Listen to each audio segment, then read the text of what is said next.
Hello friends, आज हम आपके लिए लेके आए हैं एक book summary, the compound effect by Darren Hardy.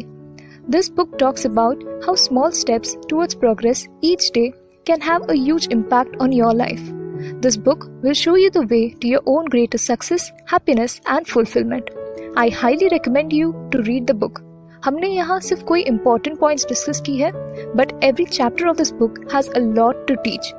हम general rules जैसे कि consistency, routine को discuss नहीं करेंगे, cause that is already known to us. Let's learn some new lessons today. Let's start with the basics. In this book, the author very beautifully talks about the compound effect. According to which, अगर आप हर रोज अपने progress के लिए अपने life में छोटे छोटे changes लाते रहोगे, then one day these small changes will compound and give you an excellent result. Let me explain this with an example. It's called the magic penny. अगर मैं आपको चॉइस दूं कि आज आप मुझसे $3 million लेके जाइए या फिर मुझसे $1 ले जाइए, बट उस $1 की एक खासियत होगी, उसकी वैल्यू हर दिन डबल होगी for 31 days. Which option will you choose? The 3 million offer, right?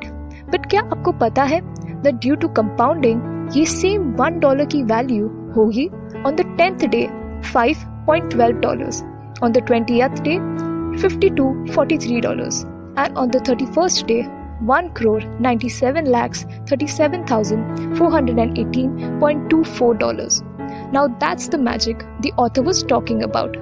The compound effect is always working. You can choose to make it work for you, या फिर आप इन छोटी आदतों को इग्नोर करते रहिए and you might have to experience the negative effects of this powerful principle. Next point he mentions is that of the ripple effect. You can understand that by looking at this domino. आपकी life का हर event impact करता है उससे connected events को, इसलिए आपको consciously अपने life choices करने चाहिए irrespective of the area of your life you are dealing with. Let's look at an example. 3 दोस्त हैं, महेश, सुरेश एंड देवेश. ये तीनों ही अपनी ऑफिस में बहुत चैलेंजिंग जॉब्स करते हैं. So when they come home, they feel low and are all tired.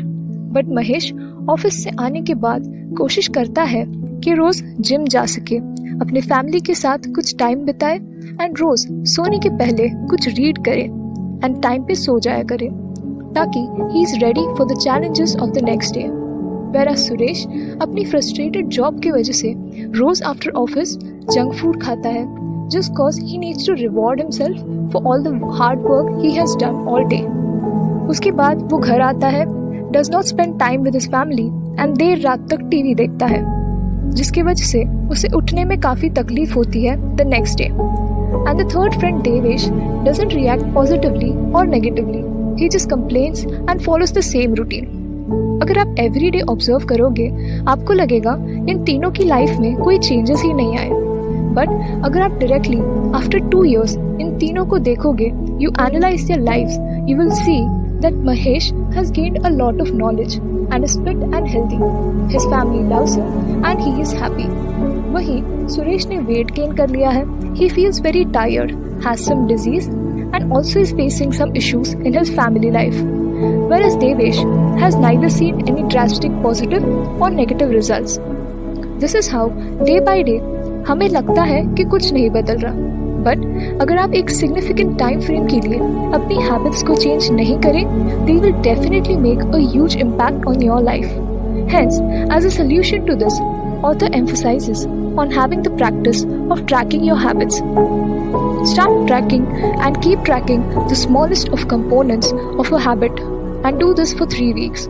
It takes at least 21 days for you to build a habit. He says that it's not gonna be easy, but it's gonna be worth it in the end. So just keep going. By the 3rd week, वो पूरे विश्वास से कहते हैं that you would be ready to work on the second area of your life. 3 weeks में होता ये है that you move from the shock that follows the first week to the happy surprise of seeing how merely becoming conscious of your actions begins to shape them. And that's all you want, right? The power to be able to shape your actions and habits, which in turn shall shape your lives. Next, one of the factors that the author brings up is the big mo. You must be wondering, ये big mo क्या है? Author कहते हैं कि big mo ही है जो Bill Gates, Steve jobs, Michael Jordan और ऐसे कई सारी महान हस्तियों की बेस्ट फ्रेंड है। बट ये बिगमो कोई इंसान नहीं, बल्कि बिगमो से ऑथर का कहना है मोमेंटम। आपने स्कूल में फिजिक्स में Newton's first law of inertia तो पढ़ा ही होगा, which says objects at rest tend to stay at rest unless acted on by an outside force. Objects in motion tend to stay in motion unless something stops their momentum. इसका मतलब ये है कि जो लोग लेजी होते हैं they tend to remain lazy all around the day, doing nothing. But जो एक बार काम करना शुरू कर देता है वो काम के रिदम को पकड़ के they just keep working. And that's what differentiates the achievers from the rest.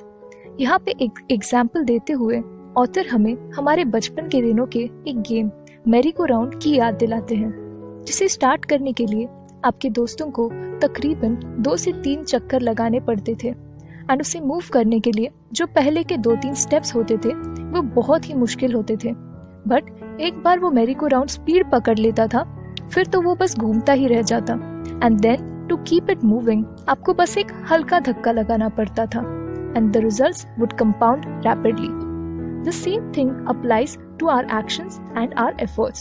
The first step is always hard. For this, I would like to suggest to you the 2-minute principle, which says अगर आपको कोई काम करने में बहुत lazy feel हो रहा है, जैसे कि कोई बुक पढ़ना, just do it for 2 minutes. फिर उस बुक का एक पेज पढ़िए and I can guarantee you that your curious mind will want you to read a few pages more. Maybe just 5 pages a day. It's better than 0 pages a day, right?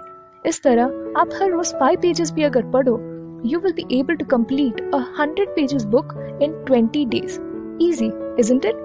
That means you could actually read 18 books in a year by reading just 5 pages a day. Now that's the power of momentum. Next, hobbies. Here the author emphasizes on the fact that life is ultimately a collection of experiences and hence we should be focusing on increasing the intensity and frequency of good experiences. इसका मतलब ये है कि हमें सिर्फ अपने goals and ambitions की तरफ ध्यान देने के बजाय लाइफ एक्सपीरियंस को भी इम्पोर्टेंस देनी चाहिए, वरना आप बहुत ही जल्दी फ्रस्ट्रेट हो जाओगे by working continuously and not doing some recreational activities. कोई भी आपकी फेवरेट हॉबी को फॉलो करने से आप ज्यादा एनर्जाइज्ड एंड मोटिवेटेड भी फील करोगे, which will help you become productive when you are at work. Next, associations. Who's influencing you? The people with whom you habitually associate or are surrounded by are called your reference group. Social psychologist Dr. David McClelland कहते हैं that आपकी reference group 95% affect करती है आपके success या failure को determine करने में। आप इसलिए बहुत ही जरूरी होता है कि आप अपने ग्रुप पे ध्यान दो। Are the people you deal with good for your progress and a fulfilled experience of life, या उनका आप पे नेगेटिव इन्फ्लुएंस होता है? इस प्रॉब्लम के लिए ऑथर हमें देते हैं method of differentiating between people in your life as dissociations, limited associations and expanded associations. Dissociations में ऑथर कहते हैं that we might be surrounded by people जो ना खुद पॉजिटिव माइंड रखते हैं एंड ना ही दूसरों के पॉजिटिव पॉइंट ऑफ व्यू से सहमत होते हैं। They are always looking at the problems and also tend to exaggerate the problems. Such people have a negative influence on you, and no matter how close they are to you, if they feel like an obstacle to your progress and happiness, you need to start weeding them out of your life. Second is limited associations. According to the author, you don't need to cut off all people जिनमें आपको कोई flaws नजर आते हैं.